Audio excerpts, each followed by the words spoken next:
banget.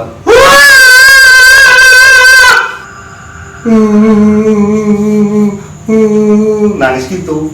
Habis nangis, tapi pertama pelan gitu. Pelan. Habis itu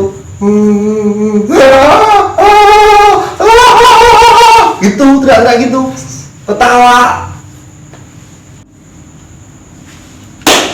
Oke, assalamualaikum warahmatullahi wabarakatuh. Waalaikumsalam warahmatullahi wabarakatuh. Kembali lagi di channel kami di We Are Stories, Experience of the Darkness bersama gue Ricky dan Why?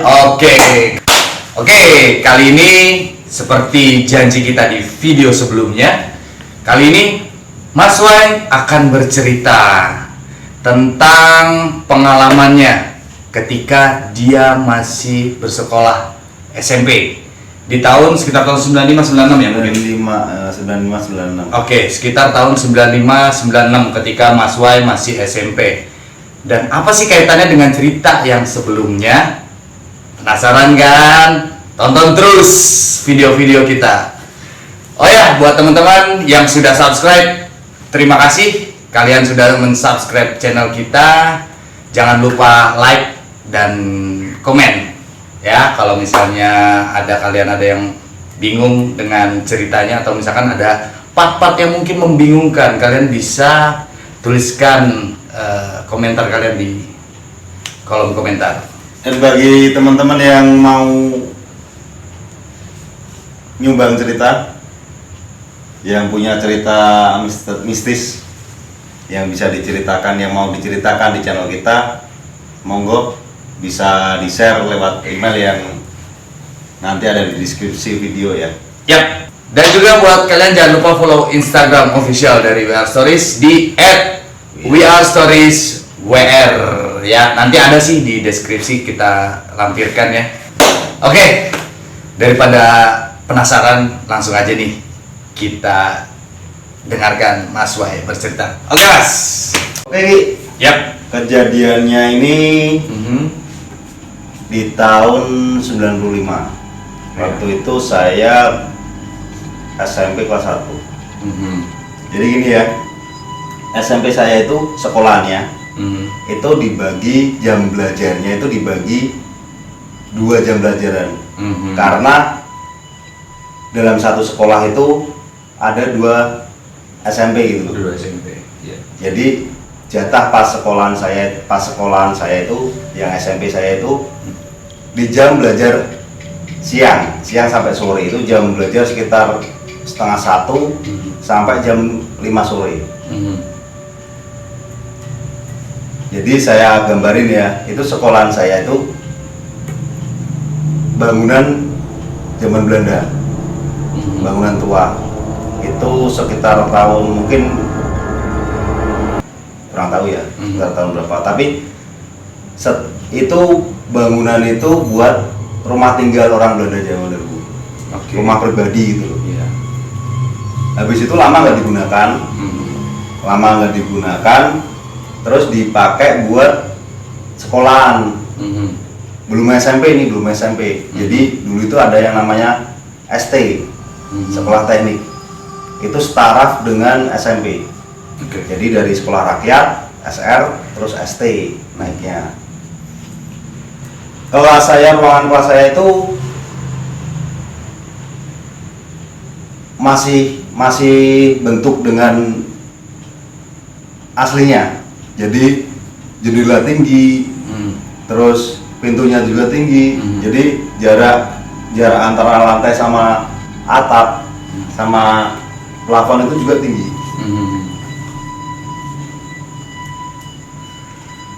Terus meja belajarnya itu 3 baris.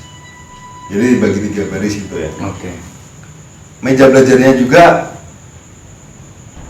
bekas meja belajar sekolah teknik yang dulu.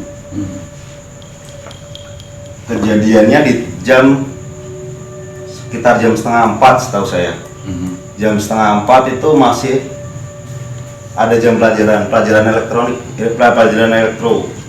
Memang zaman SMP saya dulu itu memang ada pelajaran elektro karena disambungin sama sekolah teknik yang dulu. karena masih ada peralatan yang buat prakteknya gitu. Udah,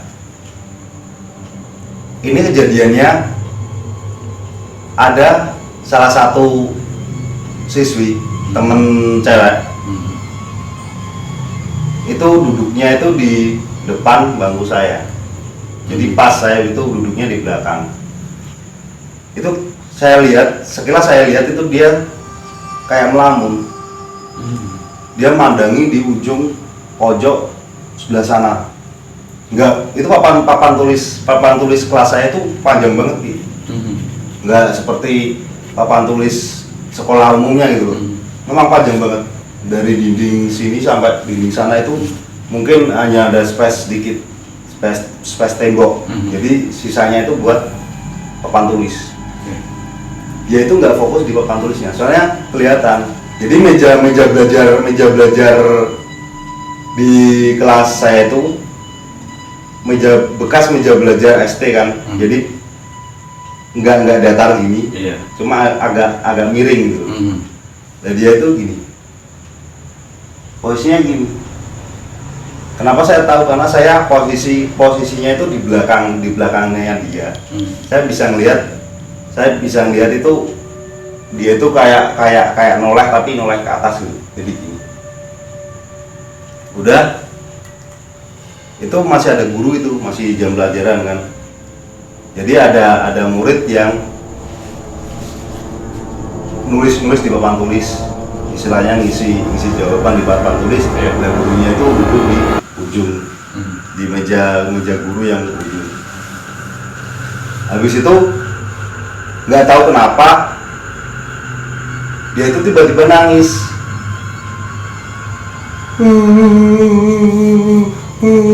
Nangis gitu. Habis nangis, tapi pertama pelan. Habis itu gitu, teriak-teriak gitu, ketawa. Habis itu nangis lagi. Kaget kan? Pertama itu yang kaget itu yang nulis di papan tulis. Dia noleh. Habis itu guru itu nyamperin. Ada apa? Nyamperin si siswi ini kan. Saya juga posisi itu kan nggak sadar, posisi itu walaupun saya duduk di belakangnya tapi saya nggak sadar. Begitu guru nyamperin, dia itu tiba-tiba naik ke bangkunya. Baru itu saya sadar. Naik ke bangkunya sambil loncat-loncat gitu. Gitu. Sambil posisi gitu. Habis itu dia gebrak-gebrak meja. Kan mejanya gini kan, gebrak-gebrak gitu. Nah itu posisinya teman yang harusnya duduk di sebelahnya dia itu kan lagi nulis di papan tulis. Itu kalau ini juga teman cewek, jadi cewek-cewek gitu. Habis gebrak-gebrak meja itu, ini kan guru mau nyamperin, belum nyamper kan, belum sampai ke siswi ini. Teman saya yang sebelah saya itu langsung nangkep tangannya. Nangkep tangannya nggak dapet kan, karena mejanya memang lebar. Begitu guru datang, langsung ada apa ini? Dipegang langsung kan sama guru. Kenapa? Dia cuma noleh ke guru, ke guru saya, sambil siapa kamu? Berapa gitu? Pakai bahasa Indonesia itu pertama. Habis itu nangis.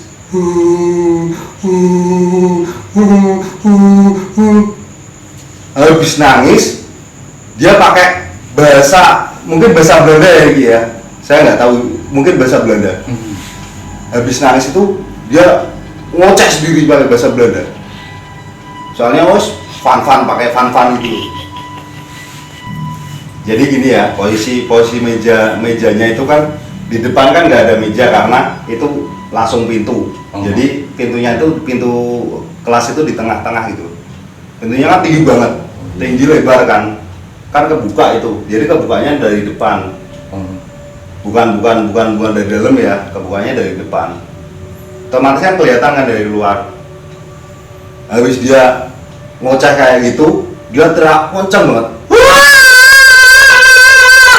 Otomatis kan orang yang di luar kan pada ngeliat ya. Itu teman-teman itu semua cuma pada ngeliat, nggak memberi reaksi apapun, cuma ngeliatin doang. Mungkin karena terbiasa ya di ruangan kelas saya yang memang benar-benar ruangan itu, ada ruangan kelas, ada 4 ruangan kelas yang masih peninggalan Belanda semua ini, sederet. Yang depan itu kan begitu kita keluar dari pintu kelas, jalan sedikit itu ada ruang guru itu guru-guru pada berdatangan. Posisi itu guru-guru pada berdatangan, terus coba ditenangin gitu loh. Ada guru agama coba nenangin, dipegang. Saya juga sempat megang teman saya yang sebelah bangku. Dia berani juga. Kalau saya posisi itu mungkin masih berinding ya. Teman sebangku saya itu megangin tangannya, terus saya megangin pundaknya, terus guru elektro itu juga megangin tangan, terus dibaca-bacain sama guru agama. Itu masih teriak-teriak itu, terus nangis, ngoceh dengan bahasa saya sendiri nggak paham bahasanya. Udah, dia akhirnya ambruk di meja. Lemes. Iya, posisi gini ambruk di meja. Yang anehnya, guru yang megangin tangan kiri, tangan kanan guru megangin, tangan kiri teman saya megangin, pundak kan saya pegangin juga. Itu kita semua ketarik nih. Padahal posisinya harusnya lemes ya, lemes kan dia cuma gini kan harusnya. Tapi ini enggak, semua ketarik. Jadi dia kayak dia kebentur di meja loh. Buk. Udah, akhirnya dibawa ke UKS.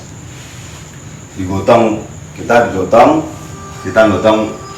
Jadi posisi itu yang gotong orang 4. Yang pertama gotong orang 3 kayak nggak kuat. Terus akhirnya tambahan 1 lagi, saya termasuk yang gotong juga. Saya waktu itu pegang kakinya kan, dibawa ke UKS. UKS kan ruangan baru.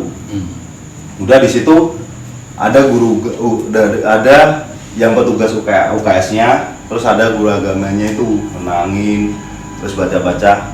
Waktu itu saya nggak tahu bacaannya apa ya. Udah dibacain, terus disuruh minum air putih. Udah tenang nih. Terus saya disuruh balik lagi sama guru agamanya. Saya nggak tahu kejadian berikutnya, saya nggak tahu.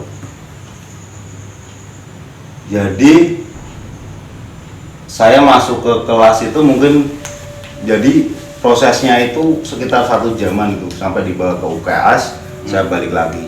Itu masih belajarnya masih diterusin. Udah setelah itu si anak ini disuruh, kan ini di UKS kan, itu guru agamanya ya udah keluar dari ruang UKS. Saya kan ngelihat gitu karena duduk meja duduk saya, posisi duduk saya itu bisa ngelihat sekeliling gitu. Dari pintu kan pintunya lebar. Saya lihat guru KS-nya masuk ke guru agamanya masuk ke ruang guru. Mungkin si anak udah normal lagi ya. Udah sampai jam pelajaran selesai itu jam 5 kurang. Waktu itu udah bel kring gitu. Jadi tandanya jam sekolah udah selesai. Udah, ini siap-siap kan. Tapi si cewek ini, si siswi ini belum sampai di kelas, belum ada di kelas. Jadi tasnya masih ditinggal kan. Udah, kita doa bersama untuk doa selesai sekolahan bisa. Tiba-tiba guru yang ngajar tadi itu tanya, ini si A kok belum belum sampai di sekolahan, coba tanya ke ruang PS. Pas posisi waktu itu yang disuruh saya ke ruang PS. Saya tanya sama petugasnya, soalnya di situ si cewek ini udah nggak ada di situ, udah nggak ada. Di UKS udah nggak ada. Udah saya tanya kan, terus saya balik lagi ke kelas, katanya udah balik ke kelas. Ini kan jam belajarnya udah selesai kan, jam sekolahnya udah selesai, udah jam pulang. Lah, guru elektro ini yang ngajar nyuruh, waktu itu kebetulan nyuruh saya untuk ngecek di UKS masih ada nggak, sekalian suruh bawa tasnya, ya kan. Udah nih, saya ke ruang UKS, saya tanya sama petugas UKS-nya, Bu, si A udah balik ke kelas. Lu udah dari tadi. Jadi di UKS itu cuma 10 menitan katanya. Cuma 10 menitan. Lu belum sampai di kelas itu, Bu. Coba saya ke kelas dulu lagi. Dan nih, saya balik ke kelas. Itu guru yang elektro itu masih ada di situ, masih ada di kelas di depan pintu. Lu gimana?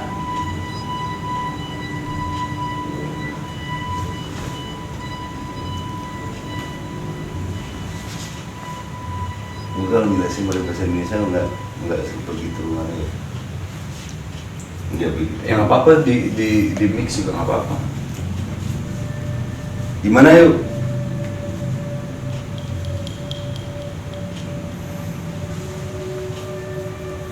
Ini nggak apa-apa, pakai bahasa Jawa nggak apa-apa. Bentar.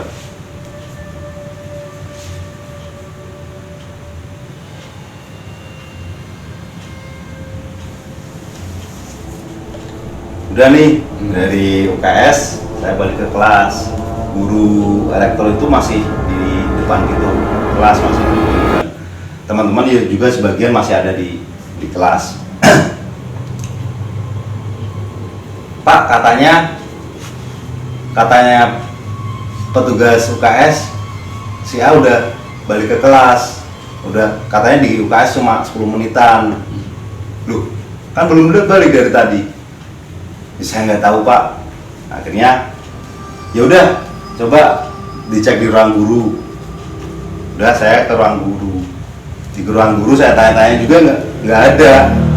Akhirnya waktu itu guru agama masih ada itu. Guru agama masih ada. Terus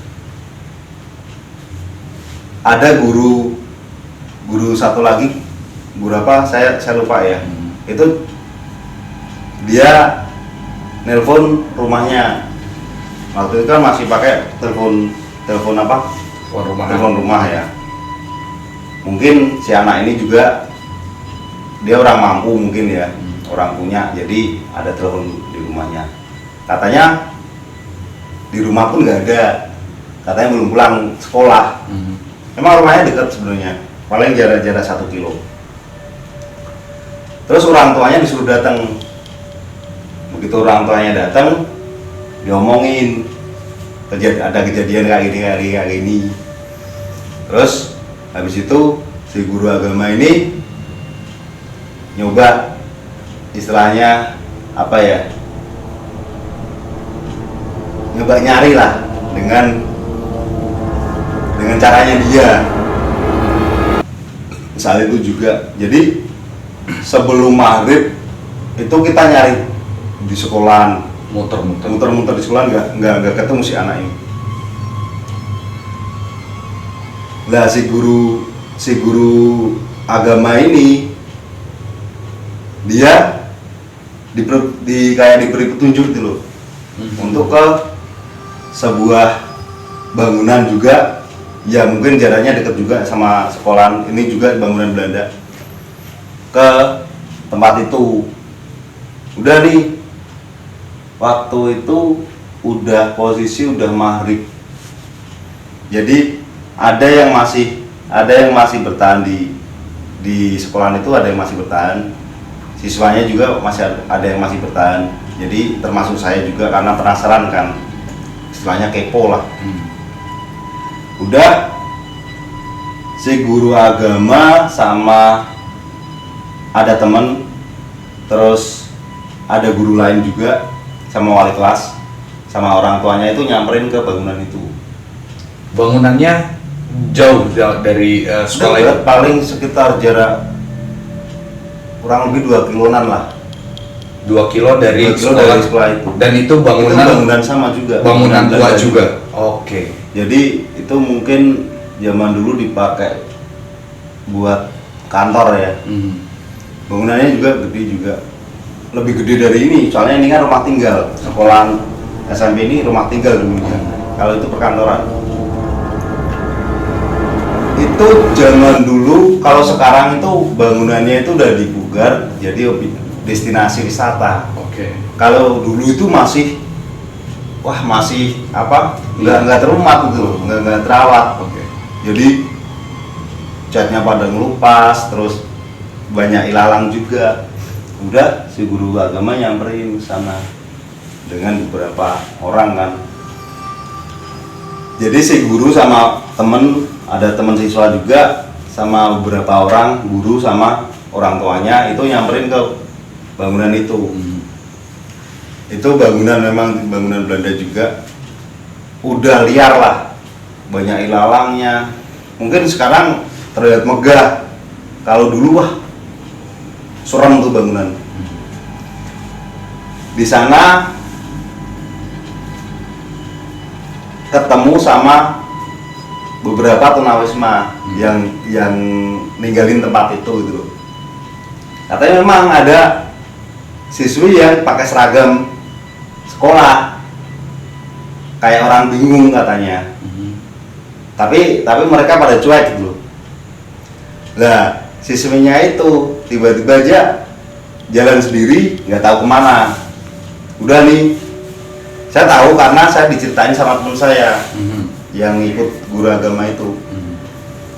Akhirnya di situ ada yang namanya kayak semacam kuncen ya. Jadi guru agama itu nyamperin ke kuncennya itu, kuncen tempat itu. Itu dia coba menelusuri, katanya itu si cewek ini itu udah pergi ke bangunan lagi yang lain lagi gitu. Berarti ada beberapa tempat yang berbeda nih. Beberapa tempat yang berbeda. Yang pertama sekolah. Terus ada gedung yang pertama. Terus ini diarahkan lagi ke gedung yang berikutnya. Gedung berikutnya. Lah gedung ini rumah sakit. Oke. Rumah sakit itu rumah sakitnya. Rumah sakit juga rumah sakit zaman Belanda juga. Oke. Saya jelasin lagi ya. Jadi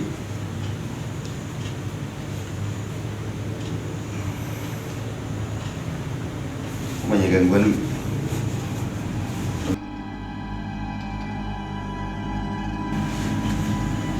Udah nih sampai jam itu pencarian itu sampai jam 8 malam. Oke. Sampai jam 8 malam memang ketemu si gadis ini ketemu. Di mana nih gedung yang Di rumah sakit. Berarti di gedung yang ketiga ini. Di rumah sakit, tahu nggak ruangannya itu? Ruangan rumah sakitnya itu yang sebelah mana? Yang sebelah saya melihat waktu saya jaga bapak saya itu waktu saya mau lewat ruangan, terus jendelanya kebuka biak gitu. Yang lempar-lemparan bantal di situ. Dia posisi tiduran di situ. Padahal itu ruangan anak. Yang di rumah sakit itu kan ruangan anak. Dia tiduran di situ. Posisi itu nggak ada pasien. Karena di zaman dulu, zaman saya sekolah ini memang khusus diperuntukkan untuk rumah sakit khusus itu, rumah sakit mata. Udah. Saya tahu karena posisi waktu dia ditemuin itu teman saya ikut. Dia cerita itu waktu kembali ke sekolahan karena si anak ini pertama dibawa kan itu di rumah sakit udah dicek.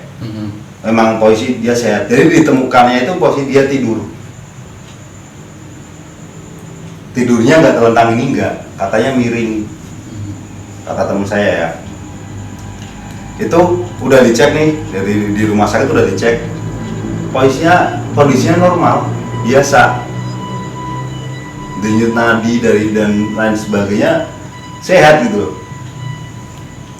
Terus dibawa ke sekolahan lagi, katanya guru agama memang buat dinetralisir lagi gitu, biar dia nggak ada kejadian kayak gitu lagi ke dia.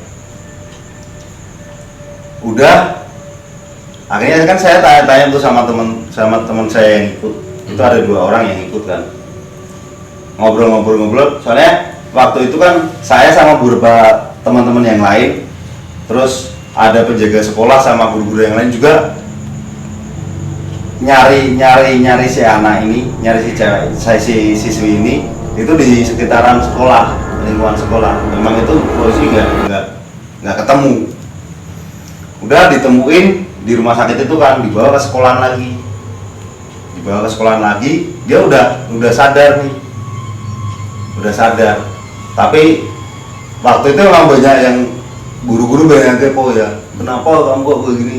Tapi posisi saat itu cuma guru agama ngomong, udah nggak usah ditanya-tanya, kasihan. Udah, akhirnya dibawa balik udah dinetralisir sama guru agama. Di netralisirnya juga posisinya di ruang kelas yang dia kesurupan, ruang kelas saya.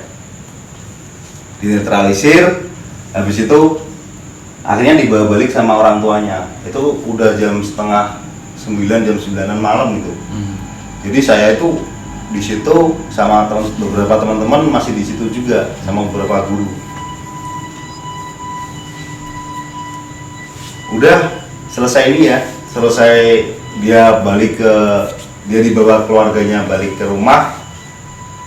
Akhirnya kan saya ngobrol sama teman saya yang ikut. Jadi katanya nyarinya itu pertama di gedung peninggalan Belanda yang di tengah kota itu. Oke. Di tengah kota, ini gedungnya di tengah kota. Terus katanya itu si siswi ini dia jalan, tapi jalan sendiri kayak orang bingung. Habis itu guru agama tanya ke kuncen gedung itu, katanya si gadis ini pindah ke rumah sakit. Saya nggak begitu jelas detailnya ya, kenapa dia bisa pindah juga, karena posisi itu kan saya juga masih kelas 1 SMP, jadi nggak begitu pintar untuk membaca situasi itu. Udah, ini kejadian ini memang nggak tahu kenapa ya, mungkin mitos apa ya. Jadi setiap pergantian kepala sekolah, terus kalau di ruangan itu ada murid ya, mau itu cowok mau itu cewek yang melamun, itu pasti kesurupan. Saya 3 tahun di sekolahan itu ngerasain 2 pergantian kepala sekolah. Itu pasti ada kesurupan massal. 2 kali pergantian kepala sekolah saya ingat itu. Setiap kepala sekolah ganti, ada kepala sekolah baru datang, itu pasti ada kesurupan. Dan juga kalau ada kalau ada murid yang melamun di ruangan 4 apa 5 ruangan ini, itu pasti juga ada yang kesurupan. Terus ada mitos lagi ya di sekolah saya itu kan, jadi ruangan kelas tengahnya itu perpustakaannya itu kecil. Sebenarnya dulu itu mungkin lorong buntu, mungkin dulu lorong buntu, tapi yang saya aneh itu ada tangga untuk turun gitu. Memang posisi waktu itu tangga untuk turun itu hanya beberapa anak tangga. Terus di bawahnya itu ketutup sama rak buku. Rak buku, bawahnya di belakang rak buku itu ada dinding. Mitosnya itu perpustakaan itu ada yang jalan yang anak tangga turun tadi itu bisa tembus ke bangunan yang di tengah kota itu. Ada jalur bawah tanahnya. Mitosnya ini itu nanti berhubung nyambung sama bangunan itu yang bangunan tengah kota itu ada beberapa bangunan gede, ada beberapa bangunan kecil. Itu terhubung dengan bangunan kecil. Bukan bangunan utama di gedung tengah kota itu. Itu juga nyambung dengan di rumah sakit sama di bangunan-bangunan yang ada di wilayah ya, bukan bangunan ini wilayah yang ada di daerah utara. Itu juga bangunan Belanda semua ini. Soalnya kenapa kok saya bisa ngomong kayak gitu? Bukan banyak ya, ada beberapa kejadian murid yang hilang di sekolah itu pasti ketemunya kalau nggak di gedung tengah kota itu, di rumah sakit, sama di wilayah bangunan tua yang ada di bagian utara. Yang anehnya lagi, setiap yang di rumah sakit itu pasti ditemukannya di ruangan si anak, di ruangan pasien anak. Kalau di rumah sakit pasti ditemukannya di situ. Jadi kalau ini pasti di rumah sakit. Jadi kalau ada kejadian, guru-guru ini udah pada nyebar, kayak udah ada feeling gitu. Kalau nggak di bangunan tengah kota, kalau nggak di bagian utara, ya wilayah bangunan tua yang bagian utara. Kalau nggak di rumah sakit, yang di rumah sakit itu di ruang anak. Yang waktu bapak saya masuk rumah sakit itu. Berarti ini mitosnya ada 4 bangunan yang saling terhubung. Iya, mitosnya itu.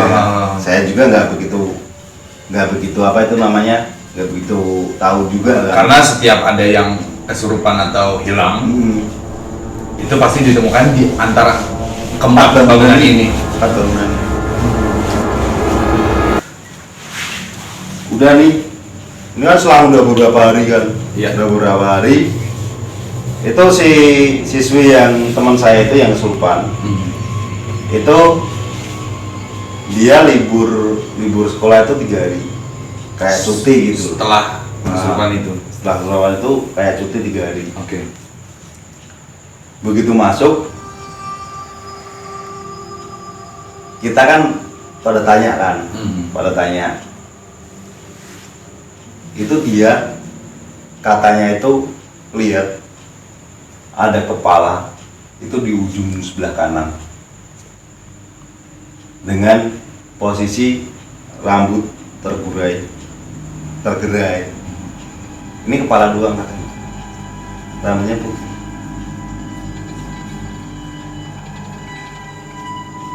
Dia melototin si siswi ini, si cewek ini dengan posisi melotot gitu.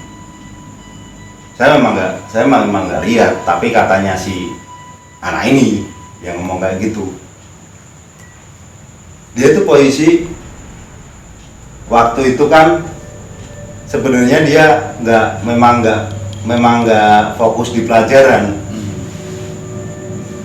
Dia nggak tahu kenapa, dia mungkin katanya sih banyak pikiran katanya banyak pikiran, tugas banyak katanya, saking stresnya mungkin kan, akhirnya dia ngalamun.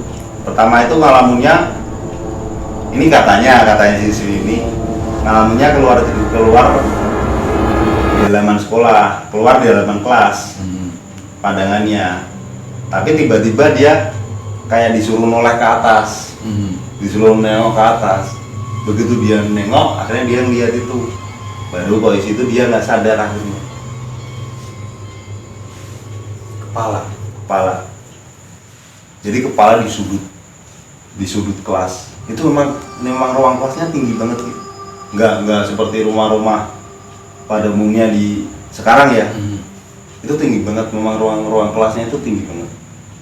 Antara lantai sama atap itu tinggi.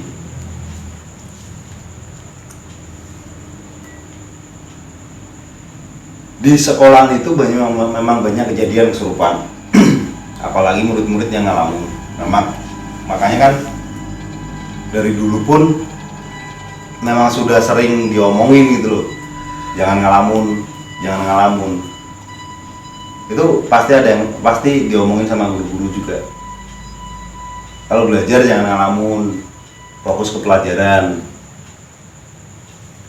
Ya kita nggak tahu ya, mungkin yang namanya mungkin stres dengan pelajaran, itu kan bisa juga kan. Tapi yang anehnya kan waktu itu masih kelas 1 gitu loh, pelajarannya belum begitu sulit. Banyak kejadian di sekolahan saya itu, kalau yang ngalamun, saya sendiri sempat ngalamin. Di situ saya ngalamun juga, tapi saya nggak ngelihat kepala. Saya ngelihat itu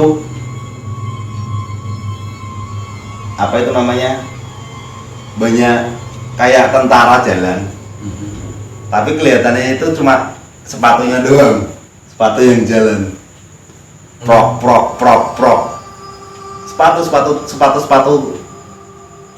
sepatu tentara ya, kayak boots gitu. Ya mungkin boot ya, prok banyak itu. Jadi antara batas baris meja yang satu sama yang satunya itu saya ngelihat. Memang waktu itu saya ngalamun juga ya. Saya ini ngelihat bener apa enggak, saya juga agak begitu kan ya. Tapi polisi itu saya nggak kesurupan. Ya syukurnya saya nggak ikut kesurupan itu. Soalnya setiap anak yang ngalamun pasti kesurupan. Kalau nggak dilihatin noni Belanda, wujud noni dengan badan utuh, kalau nggak dari atap itu dia badannya cuma separuhnya lagi mungkin di atas atap ya. Jadi badan separuh itu di bawah dengan kepala di bawah sambil cengar cengir gitu. Itu banyak kejadian kayak gitu. Tapi sebenarnya dari kejadian ini memang mungkin nggak mencelakakan ya, tapi nggak tahu kenapa kok bisa sampai pindah-pindah tempat itu. Padahal harusnya kalau pindah-pindah tempat itu dengan jalan kaki dari SMP ke gedung yang tengah kota, itu memang jaraknya paling jalan kaki sekitar 20 menit. Tapi dari gedung tengah kota ke rumah sakit itu kurang lebih setengah jam lebih itu. Apalagi sampai yang di wilayah utara, yang bangunan-bangunan tua wilayah utara. Dulu saya tahun 2003, 2004 itu kan saya ikut komunitas, istilahnya komunitas pemburu hal gaib. Oh, kesanter. Jadi yang di bangunan yang di tengah kota itu memang ada bawah tanahnya juga. Tapi saya nggak sampai menelusuri semua sudutnya ya. Cuma saya tahu itu ruangan bawah tanah. Kalau sekarang mungkin ruangan bawah tanahnya udah ditutup karena udah banjir mungkin ya. Memang banyak genangan air. Kalau dulu belum ada air. Tapi memang auranya aura nggak enak gitu. Oke. Tapi yang saya aneh, kenapa ditemukannya bukan di bangunan yang di bawah tanah itu? Harusnya kan ditemukannya di bangunan bawah tanah. Iya. Soalnya kan kalau dipikir kan mitos yang di SMP ada ruangan bawah tanah, harusnya kan ke situ kan, terhubung ke situ. Ya begitu, aneh aja gitu. Oke. Memang nggak begitu serem sih. Tapi ya misterius juga gitu loh. Maksudnya Memang misterius. ada rahasia apa nih antara beberapa bangunan peninggalan Belanda ini gitu loh. Kenapa saling terhubung gitu. Gimana Tapi kalau- sekarang gedung SMP-nya itu masih Masih aktif. Kalau dulu zaman saya SMP dari kelas 1 sampai kelas 2 CAU 2 itu masih dibagi 2 SMP ya. Kalau dari dari CAU 2 kelas 2 itu sampai saya kelas 3 itu udah SMP saya full. Enggak dibagi lagi.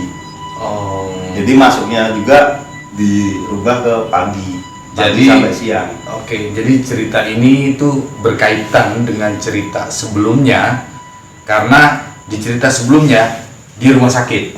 Di rumah sakit terus ada satu ruangan dan itu ruangan khusus anak ya. Itu sana. Nah, yang di cerita sebelumnya di ruangan khusus anak ini juga Mas Wei pernah diganggu, dilempar bantal ya. Di luar bantal. Dilempar bantal.